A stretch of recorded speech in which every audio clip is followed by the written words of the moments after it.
जी dear students, कैसे हैं आप? आई होप आप सब ठीक हैं। स्टूडेंट्स, आज हम बात करेंगे फीमेल रिप्रोडक्टिव साइकिल की। बेसिकली फीमेल रिप्रोडक्टिव सिस्टम को जो है हमने डिस्कस किया अपनी पिछली वीडियो में। तो आज हम बात करेंगे फीमेल रिप्रोडक्टिव साइकिल की, और फीमेल रिप्रोडक्टिव साइकिल जो है कैसे होती है और किस किस स्टेप से गुजर कर ये जो है साइकिल कंप्लीट होती है, जिसे हम मेंस्ट्रुअल साइकिल भी कहते हैं। So welcome to GS academy. मैं हूँ खुर्रम शहजाद और आप मेरा यूट्यूब चैनल देख रहे हैं। स्टूडेंट्स, अगर आप बात करें फीमेल्स के एग प्रोडक्शन की, तो ये एक साइक्लिक एक्टिविटी है एज़ कम्पेयर टू मेल्स, जहाँ पर आपको पता है मेल की जो गेमीट प्रोडक्शन है, या कह लें कि स्पर्म की प्रोडक्शन है, वो थ्रू आउट लाइफ जो है वो चलती रहती है, from the puberty till the end of the death you can से। तो लेकिन फीमेल्स में जो है ऐसा नहीं होता है। जो गेमीट सेल्स की प्रोडक्शन है वो एक साइक्लिक प्रोसेस होता है, तो उसके ऊपर हम बात करेंगे। बेसिकली हम ह्यूमन फीमेल्स की बात करेंगे, जिसमें पीरियोडिक साइकिल होता है, एक पीरियोडिक रिप्रोडक्टिव साइकिल होता है, और ये तकरीबन 28 दिनों में कंप्लीट होता है। तो स्टूडेंट्स, ये ज़रूरी नहीं है कि 28 दिनों में ही कंप्लीट हो, समटाइम्स ये कम डेज़ या कुछ ज़्यादा डेज़ भी ले लेता है। और स्टूडेंट्स, याद रखो कि ये जब ऐसा होता है, एक मेंस्ट्रुअल साइकिल चलता है, तो एक फ़ीमेल का जो रिप्रोडक्टिव सिस्टम है उसमें उसके स्ट्रक्चर में चेंजेस आते हैं, उसके फंक्शन में चेंजेस आते हैं। तो मतलब पूरा रिप्रोडक्टिव चेंज सिस्टम जो है वो किसी हद तक चेंज हो जाता है। तो इन चेंजेस को पढ़ने के लिए जो है हमने इस साइकिल को जो है 4 जो स्टेप्स में जो है डिवाइड किया है। तो इसके इवेंट्स को बेसिकली आप 2 स्टेप्स में कवर कर सकते हो। मतलब एक होती है ओवरियन साइकिल, यानी ओवरीज जो हैं वो कुछ चेंजेस लेकर आती हैं, प्रोडक्शंस करती हैं, और दूसरी होती है यूट्रस या यूट्राइन साइकिल। और ये सब डिपेंड करती हैं गोनाडोट्रॉफन्स पे, पिट्यूटरी ग्लैंड के, यानी जो पिट्यूटरी ग्लैंड हार्मोन्स पैदा करता है, स्पेसिफिकली ऐसे हार्मोन्स जो और रिप्रोडक्टिव सिस्टम पे जाके एक्ट करेंगे, तो उनको हम गोनाडोट्रॉफिन्स कहते हैं। मतलब उन केमिकल्स को, उन हार्मोन्स को हम गोनाडोट्रॉफिन्स कहते हैं। तो अब चलते हैं हम स्टेप्स की तरफ और जानने की कोशिश करते हैं कि आखिर कौन से ऐसे प्राइमरी स्टेप्स हैं जो रिप्रोडक्टिव साइकिल में ज़रूरी होते हैं। स्टूडेंट्स, आपको जैसे कि पता है कि हमारा जो पिट्यूटरी ग्लैंड है, हम सिर्फ फीमेल की बात करें, ह्यूमन फीमेल्स की बात करें, तो जैसे वो अपनी पुबर्टिकल एज को पहुंचती हैं, तो उनका पिट्यूटरी ग्लैंड जो है वो एक हार्मोन पैदा करना शुरू कर देता है। उसका नाम है follicle stimulating hormone. Follicles basically cells हैं, राइट। ये सेल्स क्या होते हैं कि ये हार्मोन जो होता है इन सेल्स को, फॉलिकल सेल्स को स्टिमुलेट करता है, यानी कि इनको इनको बढ़ोतरी करवाता है, इनको माइटोसिस करवाता है इनमें, and development of severally primary follicles. तो फिर अब क्या होता है कि जो फॉलिकल्स होते हैं वो प्राइमरी फॉलिकल्स में तब्दील होते हैं बिकॉज ऑफ FSH, यानी फॉलिकल स्टिमुलेटिंग हार्मोन। और फिर ऐसा होता है कि ये साइकिल चलता रहता है, और only one of the follicles continue to grow with the primary oocytes। तो इतने ज़्यादा फॉलिकल्स होते हैं, लेकिन जो कि इंपॉर्टेंट फॉलिकल्स होते हैं वो ग्रो करते रहते हैं, और फिर वो प्राइमरी oocytes बनाते हैं। और वो प्राइमरी oocytes जो हैं यू कैन से कि आगे से यूज़ होते हैं। मैंने आपको अपनी पिछली वीडियो में बताया था कि कैसे प्राइमरी oocytes सेकेंडरी oocytes बनते हैं with the help of meiosis 1 process. और अब मैं आपसे ये बता रहा हूँ कि जो मतलब बहुत से फॉलिकल्स होते हैं, लेकिन जो रिक्वायर्ड होते हैं वो तो प्राइमरी oocyte बन जाते हैं, लेकिन बाकी तमाम जो फॉलिकल्स होते हैं ये एक डीजनरेटिव प्रोसेस के थ्रू जो है ब्रेक डाउन होना शुरू हो जाते हैं। तो definitely they are not being required by the body, ये बॉडी को रिक्वायर नहीं होते हैं। सो इसको हम फॉलिकल अरेस्टिया कहते हैं। यानी जब भी फीमेल का मेंस्ट्रुअल साइकिल आता है तो उसमें आप देखते हैं बहुत सा ब्लड आता है, लेकिन उसके साथ बहुत से सेल्स आते हैं, और वो सेल्स होते हैं basically the breaked cells, the degenerative cells of the follicles. तो पहले स्टेप में तो आपको यही बातें बताई जाएंगी कैसे कि FSH यानी फॉलिकल स्टिमुलेटिंग हार्मोन जो है वो अपना काम कर रहा होता है प्राइमरी oocytes की प्रोडक्शन के लिए, और फॉलिकल अरेस्टिया करने के लिए, यानी कि ब्रेक डाउन करने के लिए कुछ एक्स्ट्रा फॉलिकल सेल्स को। स्टूडेंट्स, अगर हम सेकंड स्टेप की बात करें, पहला स्टेप तो आपको क्लियर हो गया। दूसरे स्टेप में ये होता है कि जो फॉलिकल स्टिमुलेटिंग हार्मोन होता है वो ओवरी के ही सेल्स के थ्रू एक और केमिकल पैदा करवाते हैं, that is called estrogen hormone. यानी कि अगर FSH यानी फॉलिकल स्टिमुलेटिंग हार्मोन, गोनाडोट्रॉफिन जैसे मैंने वैसे बात की थी, ये आएगा from the pituitary gland to the ovaries, तो ओवरीज एक हार्मोन पैदा करेंगी, इसका नाम एस्ट्रोजन हार्मोन होता है। और इंटरेस्टिंग पॉइंट स्टूडेंट्स ये है कि जो फॉलिकल स्टिमुलेटिंग हार्मोन है वो स्टिमुलेट करेगा प्रोडक्शन ऑफ एस्ट्रोजन हार्मोन, जो कि डेफिनेटली ओवरी ही प्रोड्यूस कर रही है। और एस्ट्रोजन जो है हेल्प करेगा प्रोड्यूस करने में एक और केमिकल, एक और हार्मोन, दैट इज एंडोमेट्रियम। तो ये 3 हार्मोन्स हो जाएंगे। और ये जो एंडोमेट्रियम प्रोड्यूस होता है ये basically internal living of the uterus wall यानी कि यूट्रस वॉल प्रोड्यूस करती है। और इस तरह से एंडोमेट्रियम जब प्रोड्यूस हो जाता है तो आप ये भी कह सकते हो कि ये जो ओवरी की वॉल है उसको वेस्कुलराइज करता है, यानी कि उसके सेल्स की प्रोडक्शन को जो है वो इंक्रीज कर देता है। और स्टूडेंट्स ये भी याद रखिएगा कि जो एंडोमेट्रियम है जब वो प्रोड्यूस होता है, नो डाउट यूट्रस वॉल, जो लिविंग यूट्रस वॉल होती है उसके अंदर वो वेस्कुलराइजेशन करता है, यानी बहुत से सेल्स और प्रोड्यूस करने में हेल्प करता है। लेकिन इसके साथ साथ वो फॉलिकल स्टिमुलेटिंग हार्मोन को जो है वो प्रोड्यूस करने को बंद कर देता है। तो लिहाजा एंडोमेट्रियम के जो हैं वो 2 फंक्शन हैं, जबकि एस्ट्रोजन हार्मोन के एंडोमेट्रियम प्रोड्यूस करने के फंक्शन हैं। और इसके अलावा फॉलिकल स्टिमुलेटिंग हार्मोन के फंक्शन ये आ जाते हैं कि वो सारे के सारे जो फॉलिकल सेल्स होते हैं, जैसे मैंने आपको पिछले स्टेप में कहा, उनको प्रोड्यूस करने में हेल्प करते हैं, उनको माइटोसिस करवाने में हेल्प करते हैं। और इसके अलावा एस्ट्रोजन हार्मोन प्रोड्यूस करने में हेल्प करते हैं, जो कि ट्रिगर करता है एंडोमेट्रियम हार्मोन पैदा करने में। सो ये सारा हमारे पास प्रोसेस है स्टेप नंबर 2 में। स्टूडेंट्स अब थर्ड पॉइंट पे जाने से पहले मैं आपसे बात करूंगा एस्ट्रस साइकिल की, कि जो कि सिर्फ जो है दूसरे मैमल्स में होता है बल्कि ह्यूमंस में नहीं आता। एस्ट्रस साइकिल में और मेंस्ट्रुअल साइकिल में क्या डिफरेंस होता है? तो स्टूडेंट्स फ़र्क काफ़ी होता है, क्योंकि ह्यूमंस में जो है मेंस्ट्रुअल साइकिल का और एस्ट्रस साइकिल का फ़र्क ये है कि इसमें जो है बेसिकली एस्ट्रोजन हार्मोन जो है वो यूट्रस को हेल्प करता है, कि इसमें जो है एस्ट्रोजन जो है वो प्रिपेयर करता है यूट्रस को कि वो अब कंसेप्शन के ऊपर जाए, यानी कि जो भी एग वगैरह होगा उसको यूट्रस वॉल एक्सेप्ट करने के लिए जाएगी। और इसके अलावा जो फॉलिकल्स हैं वो डेफिनेटली ओवा में डेवलप होते हैं, यानी कि ओव्यूम में, यानी कि एग सेल में डेवलप होते हैं। लेकिन इस स्टेज को स्टूडेंट्स हम कहते हैं कि ये फिजिकल स्टिमुलस होता है। जब ऐसा होता है तो फीमेल जो है वो बेसिकली कह लें कि ऑन हीट कहलाती है, या कह लें कि डिज़ायर रखती है मेटिंग का, ताकि उसका जो हीट का प्रोसेस है, या कह लें कि ये जो कंसेप्शन का प्रोसेस है, डेवलपमेंट ऑफ ओवा का प्रोसेस है, ये ज़ाया ना हो जाए। तो लिहाजा आप कह सकते हैं कि जो फीमेल है ऑन हीट रहती है फॉर दी रिप्रोडक्शन। तो एस्ट्रोसाइकिल में ये होता है, ये थोड़ा सा फ़र्क है एस्ट्रोसाइकिल में और मेंट्रोसाइकिल में, कि ऑन हीट और ऑन फॉर मेटिंग डिज़ायर जो है वो फीमेल मैमल्स रहती हैं। सो हम चलते हैं अब थर्ड पॉइंट की तरफ। स्टूडेंट्स अब ये तो जो थर्ड प्रोसेस है या थर्ड स्टेप है, इसमें बहुत इजी सा इसमें एक अंडरस्टैंडिंग का लेवल है, कि जैसा कि आपको पता है कि एंडोमेट्रियम ने जो है एफएसएच की प्रोडक्शन को कम कर दिया। तो जैसे ही एंडोमेट्रियम एफएसएच की प्रोडक्शन को कम करेगा तो फिर याद रखिएगा पिट्यूटरी एक और हार्मोन निकालेगा, दैट इज़ ल्यूटिनाइजिंग हार्मोन। तो ये जो ल्यूटिनाइजिंग हार्मोन होता है ये बेसिकली ओव्यूलेशन इंड्यूस करवाता है, यानी कि ओव्यूम के बनने को, फॉलिकल से ओव्यूम के बनने को जो है प्रोड्यूस करवाता है। तो ल्यूटिनाइजिंग हार्मोन एक ज़रूरी हार्मोन है जो कि बेसिकली फॉलिकल्स को जो है वो ओव्यूम में कन्वर्ट करेगा। तो जैसे ही एफएसएच जो है इसकी प्रोडक्शन कम होती है तो luteinizing hormone from the pituitary gland release होता है और वो ओव्यूम बनाता है, यानी फॉलिकल को ओव्यूम में कन्वर्ट करने के लिए हेल्प करता है। स्टूडेंट्स यहाँ पे फॉलिकल सेल्स का किरदार ख़त्म नहीं हो जाता। अगर फॉलिकल सेल्स जो हैं वो एक ओव्यूम को बनने में हेल्प कर रहे होते हैं, लेकिन जब ओव्यूम रिलीज़ हो जाता है, या कह लें कि एग जो है वो रिलीज़ हो जाता है, तो यही फॉलिकल सेल जो हैं एक स्पेशल स्ट्रक्चर बन जाते हैं। यही फॉलिकल सेल्स एक नया स्ट्रक्चर बनते हैं, उसको हम कॉर्पस ल्यूटियम कहते हैं। तो ये जो कॉर्पस ल्यूटियम होता है ये एक येलोइश किस्म का कह लें कि टिश्यू होता है, ग्लैंडुलर स्ट्रक्चर होता है, और ये भी एक हार्मोन्स क्रिएट करता है और उसका नाम है प्रोजेस्टेरोन।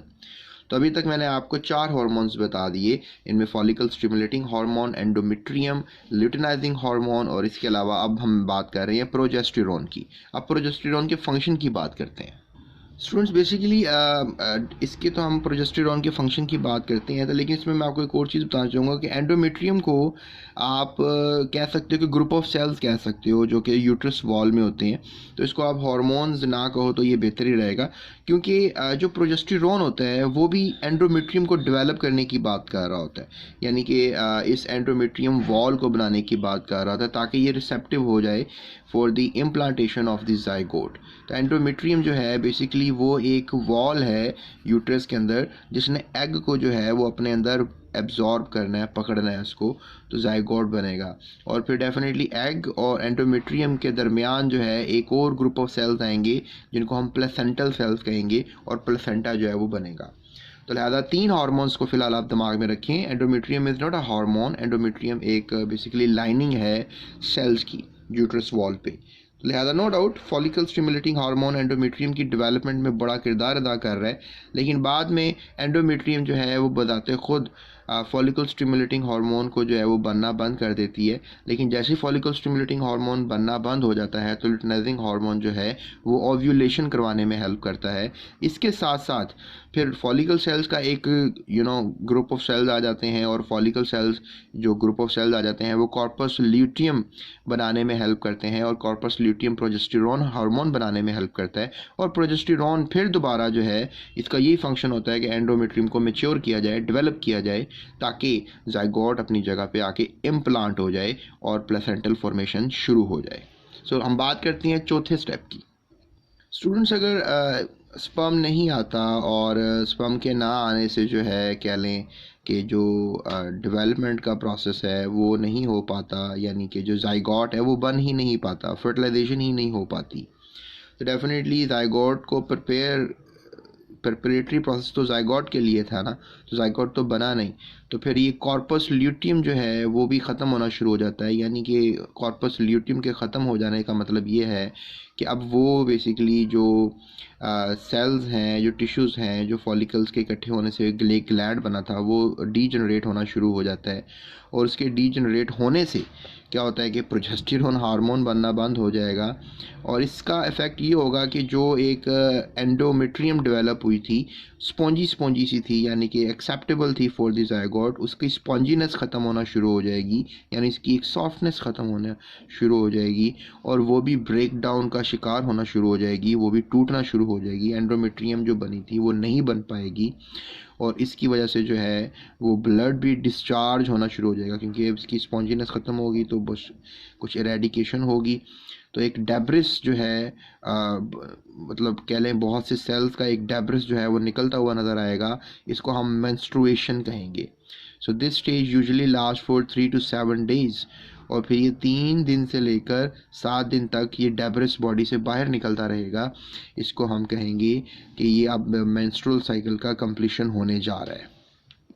तो स्टूडेंट्स, ये थे 4 स्टेप, जिसमें मैंने सबसे पहले स्टेप में आपको बताया कि फॉलिकल स्टिमुलेटिंग हार्मोन्स जो होते हैं वो बेसिकली प्राइमरी फॉलिकल्स को एक्टिव कर देते हैं, और बाकी फॉलिकल्स को जो है वो यूज़लेस कर देते हैं। फिर फॉलिकल स्टिमुलेटिंग हार्मोन जो है वो एक स्टिमुलेट करता है एस्ट्रोजन हार्मोन के प्रोडक्शन में, जो कि ओवरी खुद ही प्रोड्यूस कर रही होती है, लेकिन एस्ट्रोजन हार्मोन जो है वो हेल्प करता है एंडोमेट्रियम के बनने को। एंडोमेट्रियम जब बन रहा होता है तो फॉलिकल स्टिमुलेटिंग हार्मोन को बनने के लिए बंद कर देता है, और जब ये फॉलिकल स्टिमुलेटिंग हार्मोन बनना बंद हो जाता है तो ये निशानदेही होती है लुटिनाइजिंग हार्मोन की, जो कि ओव्यूलेशन करवाने के लिए बनता है from the same pituitary gland. फिर जब ये काम शुरू हो जाता है तो डेफिनेटली जो फॉलिकल सेल्स हैं वो भी इकट्ठे होना शुरू हो जाते हैं और एक ग्लैंडुलर स्ट्रक्चर बनाते हैं, इसे कॉर्पस ल्यूटियम कहते हैं, जो कि एंडोमेट्रियम को ही नरिश करने के लिए बन रहा होता है। और फिर एंडोमेट्रियम अगर डीजनरेट होना शुरू हो जाए, यानी जाइगोट इसके पास ना आए, तो फिर ये डीजनरेटिव डेब्रिस जो है बॉडी से बाहर निकलना शुरू हो जाता है, और नो डाउट जो ग्लैंडुलर सेल थे, जो कॉर्पस ल्यूटियम था, वो भी बॉडी से बाहर निकलना शुरू हो जाता है। इसको हम मेंस्ट्रुएशन कहते हैं, और ये तकरीबन 3 से 4 दिन तक होता रहता है। तो स्टूडेंट्स, अब हम बात करते हैं अपने नेक्स्ट पैराग्राफ की। स्टूडेंट्स, नेक्स्ट पैराग्राफ में ये बात की जा रही है कि जो कि साइकिल होता है वो डेफिनेटली कंप्लीट हो जाता है बाय द डेब्रिस एलिमिनेशन, लेकिन बाद में फिर दोबारा एक नया साइकिल शुरू हो जाता है, और ये तकरीबन 28 दिनों तक फिर चलता है। और कभी कभी होता है कि 28 दिनों तक ना आए, कोई डिफरेंट टाइम पर आए डिफरेंट इंडिविजुअल्स में, या सेम इंडिविजुअल्स में भी कभी कभी ये डिफरेंट टाइम्स पर आ सकता है एट डिफरेंट एज। ये ज़रूरी नहीं है कि आप अगर 13 साल के हो तो 28 दिनों में आ रहा है, तो अगर आप 20 साल 25 साल 35 साल के हो जाओ तो 28 दिनों में आए। इसकी दिनों की कमी ज़्यादती हो सकती है। तो लेकिन एक फ़ीमेल की ज़िंदगी में ऐसा दिन भी आता है कि जब ये मेंस्ट्रुअल साइकिल होने बंद हो जाते हैं। इसे हम मेन्यूपॉज़ कहते हैं, यानी कि अब there is no production of ova, egg cell अब नहीं बनेंगे। तो लिहाजा फ़ीमेल फिर अब डेफिनेटली काबिल नहीं रहती किसी बच्चे को पैदा करने के लिए। तो ये एज ज़्यादातर जो है 45-40 के बाद ही आती है। तो स्टूडेंट्स, मैं आपको ये बताना चाह रहा था आज के इस लेक्चर में कि ये जो हमारे पास एक रिप्रोडक्टिव साइकिल है फीमेल का, ये कैसे हो पाता है और कैसे ये कंप्लीट हो पाता है, और इसमें मेंस्ट्रुअल साइकिल के कौन कौन से स्टेप्स हैं जो कि इन्वॉल्व हैं, और इसके अलावा एस्ट्रो साइकिल मैंने आपसे डिस्कस किया। और मैंने आपसे ये भी बताया कि मेन्यूपॉज जो है वो आ जाता है at the very end of the as.